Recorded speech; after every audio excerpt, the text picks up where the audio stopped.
오늘은 고린도전서 15장 21절에서 23절까지의 말씀을 가지고 부활의 첫 열매라는 제목으로 은혜를 나누고자 합니다. 하나님께서 사람을 만드실 때 하나님의 형상을 따라 만드셨습니다. 그래서 사람은 영이신 하나님처럼 영이 있는 존재로 만들어졌죠. 그리고 하나님은 영원하신 분입니다. 그래서 사람도 사라지지 않고 영원히 존재하는 그러한 사람으로 만드셨다라는 거죠. 그런데 안타깝게도 사람에게 사망이 왔습니다. 고린도전서 15장 21절 사망이 한 사람으로 말미암았으니 그랬습니다. 한 사람, 즉 아담으로 말미암아 그 후손인 모든 인류는 사망을 당하게 되었습니다. 그래서 사람들이 가장 걱정하고 염려하고 신경 쓰는 것이 바로 사망입니다. 그래서 지금도 죽을까봐 겁을 먹고 있는 것이죠. 그런데 하나님의 본체께서 이렇게 떨고 있는 사람들에게 좋은 소식을 전해주시려고 친히 사람의 몸을 입고 오셨습니다. 요한복음 11장 25절 예수께서 이르시되 나는 부활이요 생명이니 나를 믿는 자는 죽어도 살겠고 무릇 살아서 나를 믿는 자는 영원히 죽지 아니하리니 이것을 내가 믿느냐 그랬습니다. 예수님께서 우리에게 부활과 생명을 주시려고 오신 줄로 믿습니다. 요한일서 5장 13절 내가 하나님의 아들의 이름을 믿는 너희에게 이것을 쓰는 것은 너희로 하여금 너희에게 영생이 있음을 알게 하려 함이라 그랬습니다. 사도들은 많은 사람들에게 영생이 있다는 사실을 열심히 전하며 다녔습니다. 고린도전서 15장 19절 만일 그리스도 안에서 우리가 바라는 것이 다만 이 세상의 삶뿐이면 모든 사람 가운데 우리가 더욱 불쌍한 자이리라 그랬습니다. 영생이 없다면 여러분 오늘 여기에 나올 분 누가 계십니까? 영생이 없다면 저도 여기에 나오지 않을지도 모릅니다. 오히려 먹고 마시며 여행을 다니지 않겠습니까?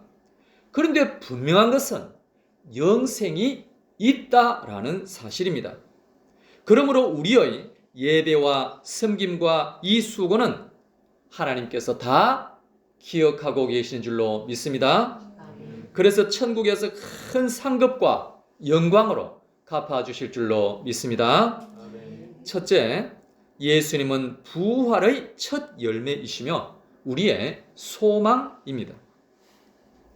구약 출애굽기 23장을 보시면 거기에 첫 열매에 관한 내용이 나옵니다.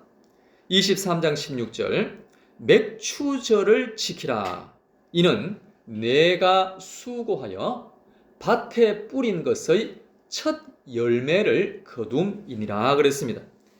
농사를 지어서 첫 열매를 거둘 때 하나님께 감사한 마음으로 맥추절이라는 절기를 지키라고 하셨습니다. 23장 19절 내 토지에서 처음 거둔 열매의 가장 좋은 것을 가져다가 너희 하나님 여호와의 전에 드릴지니라 그랬습니다. 이 첫 열매를 하나님께 드림으로 감사를 표현하라고 하셨습니다. 이렇게 표현함으로 말미암아 이 열매는 하나님께서 주신 것이라는 신앙을 고백하는 것이다 라는 의미입니다. 그리고 앞으로도 계속해서 다른 열매들을 주실 것에 대한 소망이 담겨져 있는 것입니다. 그러므로 여러분, 하나님의 백성인 우리는 우리가 얻은 소득의 첫 것을, 좋은 것을 하나님께 드려야 할 줄로 믿습니다. 이것이 바로 감사의 표현이요, 신앙의 고백이며 미래에 대한 소망인 줄로 믿습니다. 그런데 이러한 첫 열매에 관한 내용은 바로 예수님에 대한 예표적인 말씀입니다. 사람들이 모두 다 죽음에 대하여 두려워 떨고 있을 때 예수님께서 죽음에서 부활하심으로 말미암아 부활의 첫 열매가 되신 겁니다. 오늘 본문 20절 말씀, 이제 그리스도께서 죽은 자 가운데서 다시 살아나사 잠자는 자들의 첫 열매가 되셨도다 그랬습니다. 죽음에 대하여 두려워 떨고 있는 모든 사람들에게 부활에 관한 소망을 줄 수가 있게 되었죠. 그래서 오늘 우리도 예수님처럼 부활할 수 있다라는 소망을 품게 된 줄로 믿습니다. 22절, 아담 안에서 모든 사람이 죽은 것 같이 그리스도 안에서 모든 사람이 삶을 얻으리라 그랬습니다. 23절, 그러나 각각 자기 차례대로 되리니 먼저는 첫 열매인 그리스도요, 다음에는 그가 강림하실 때에 그리스도에게 속한 자요 그랬습니다. 예수님께서 맨 먼저 부활하셨죠. 그리고 이후에는 예수님을 믿는 사람들이 차례대로 부활하게 될 것입니다. 그러므로 우리는 죽음을 두려워할 필요가 없는 겁니다. 살아있는 동안에 예수님의 영광을 위하여 열심히 살고 죽은 이후에는 부활을 맞이하게 되었으니 이보다 더 놀라운 은혜가 어디에 있겠습니까? 디도서 1장 2절 말씀, 이 영생은 거짓이 없으신 하나님이 영원 전부터 약속하신 것인데 그랬습니다. 하나님은, 넘겨주세요. 하나님은 영원 전부터 우리에게 영생을 주시려고 다 계획을 하셨습니다. 에베소서 1장 4절, 곧 창세전에 그리스도 안에서 우리를 택하사 우리로 사랑 안에서 그 앞에 거룩하고 흠이 없게 하시려고 그랬습니다. 하나님은 세상을 창조하기 전부터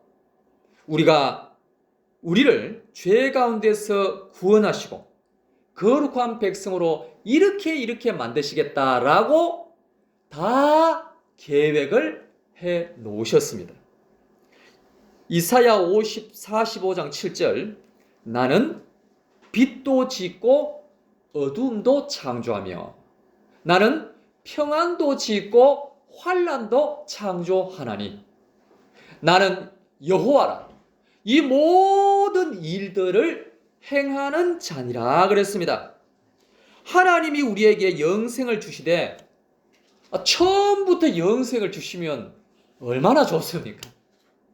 그런데 여러분, 하나님께서 우리를 아주 거룩한 백성으로 만드시되 처음부터 그렇게 만드시지는 않으셨다라는 겁니다. 계획을 하시되 먼저는 죄를 맛보게 하십니다.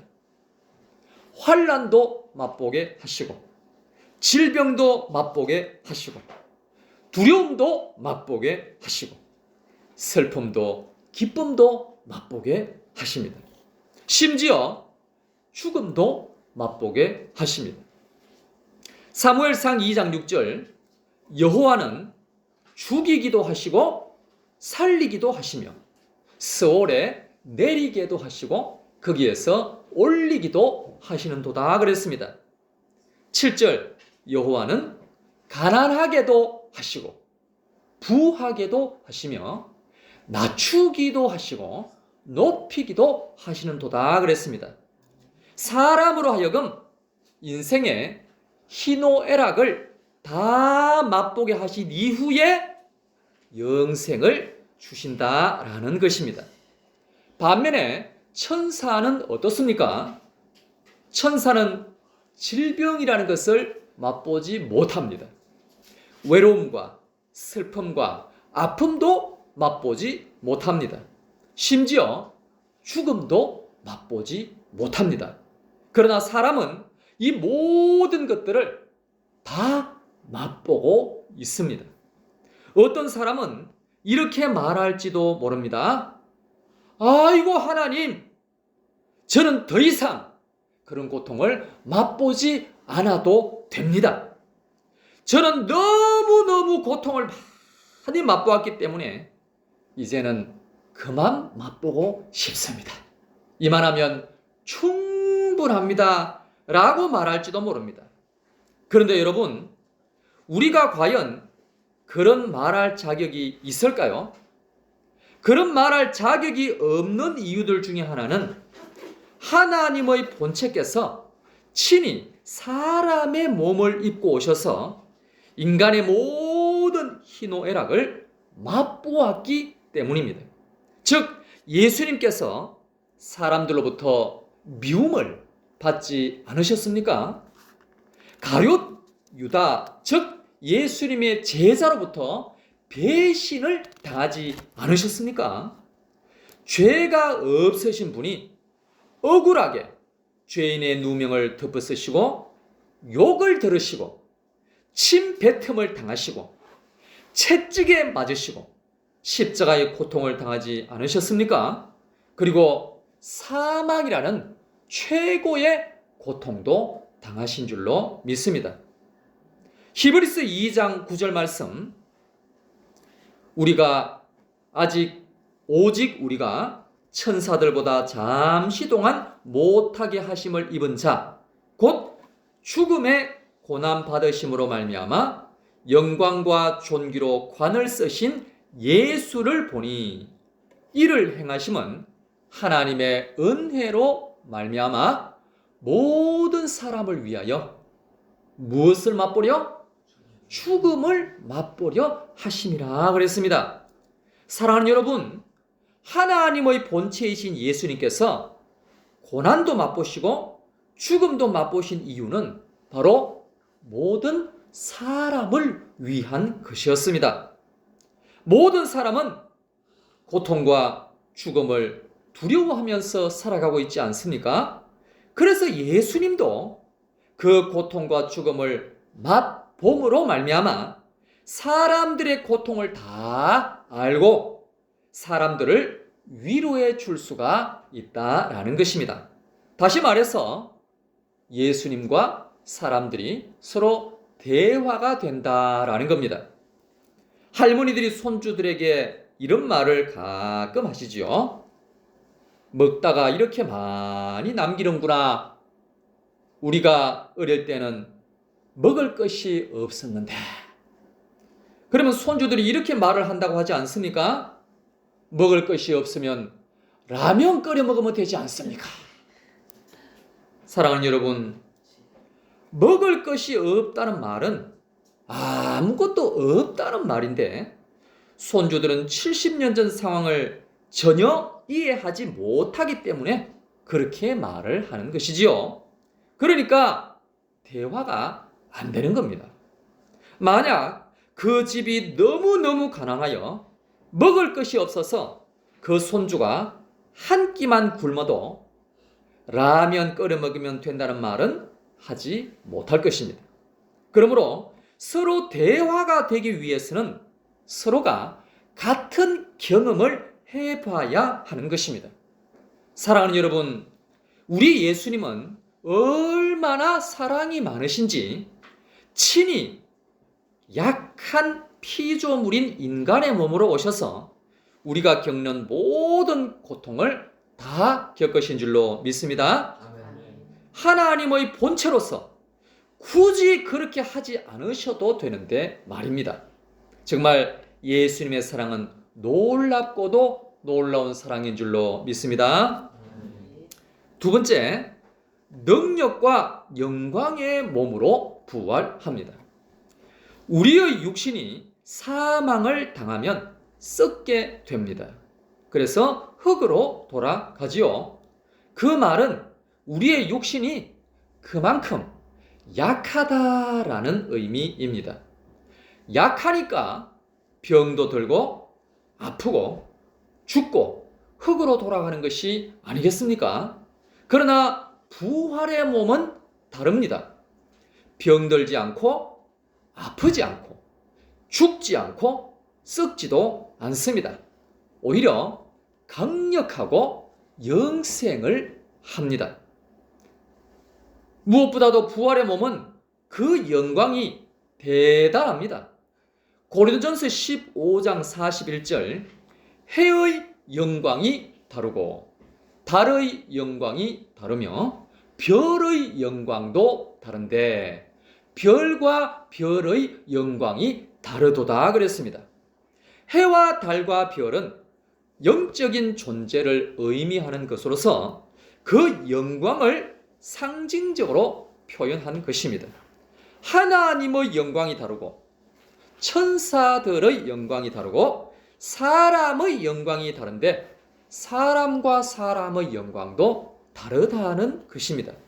42절 죽은 자의 부활도 그와 같으니 썩을 것으로 심고 썩지 아니할 것으로 다시 살아나며 욕된 것으로 심고 영광스러운 것으로 다시 살아나며 약한 것으로 심고 강한 것으로 다시 살아나며 그랬습니다.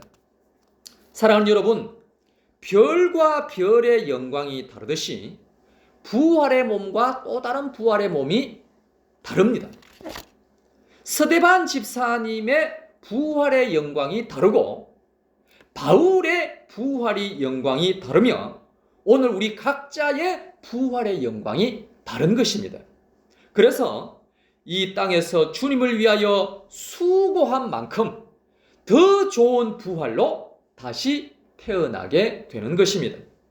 히브리서 11장 35절 어떤 이들은 더 좋은 부활을 얻고자 하여 심한 고문을 받되 구차히 풀려나기를 원하지 아니하였으며 그랬습니다. 그러므로 오늘도 우리가 믿음으로 충성하며 살아간다면 더 좋은 부활을 맞이하게 될 줄로 믿습니다. 마지막 세 번째, 부활의 소망이 오늘을 이기게 합니다. 사랑하는 여러분, 세상 사람들은 이 땅이 전부인 줄 알고 오늘도 아등바등 살아갑니다. 조금만 손해를 봐도 화를 내고 죽을까봐 벌벌벌벌 떨면서 살아가고 있습니다. 하지만 예수님이 내 안에 있으면 이 모든 것들로부터 자유하게 되는 줄로 믿습니다. 그래서 평안을 누리게 되고 인생의 여유를 누리게 되는 것입니다. 코로나가 한참 진행 중인 때 미국에서 기독교인들이 모여서 예배를 드렸습니다. 그래서 어떤 기자가 찾아가서 한 젊은이에게 물었습니다. 전염병이 이렇게 발생했는데 어떻게 이렇게 모이려고 합니까? 그랬더니 그 젊은이가 하는 말이 이 땅에서 영원히 사는 것이 아니잖아요 라고 기자에게 말을 했습니다. 정말 그 젊은이에게 믿음이 있다라는 것이 느껴졌습니다. 그렇습니다, 여러분. 이 땅에서 계속 사는 것이 아닌데 너무 지나치다라는 생각이 듭니다. 아마도 천국에 소망이 있다면 이 땅에 그렇게 목매여 살려고 하지는 않을 것입니다. 사랑하는 여러분, 오늘도 세상을 이기며 살아가는 사람은 과연 어떤 사람일까요? 그 사람은 바로 부활의 소망으로 충만한 사람입니다. 부활의 영광을 사모하며 기대하는 사람이겠지요. 그 사람은 반드시 여유가 있으며 당당하게 살아가게 될 줄로 믿습니다. 오늘 우리에게 그러한 믿음과 소망이 충만하게 될 수 있기를 예수님의 이름으로 축복합니다. 이 시간 다 같이 합심하여 기도하겠습니다. 기도하실 때 하나님, 부활의 산 소망으로 말미암아 이 땅의 염려와 죽음의 두려움을 이기게 하여 주시옵소서. 고난과 환난 중에도 주님의 위로를 경험하며 여유 있게 살게 하여 주시옵소서. 부활의 능력과 영광을 사모하며 오늘도 믿음으로 살아가게 하여 주시옵소서. 그럴 때 날마다 이 땅에서도 천국을 맛보며 누리며 선포하며 살아갈 수 있도록 은혜 위에 은혜를 더하여 주시옵소서. 다 같이 주여 세 번 외치고 통성으로 기도하겠습니다. 주여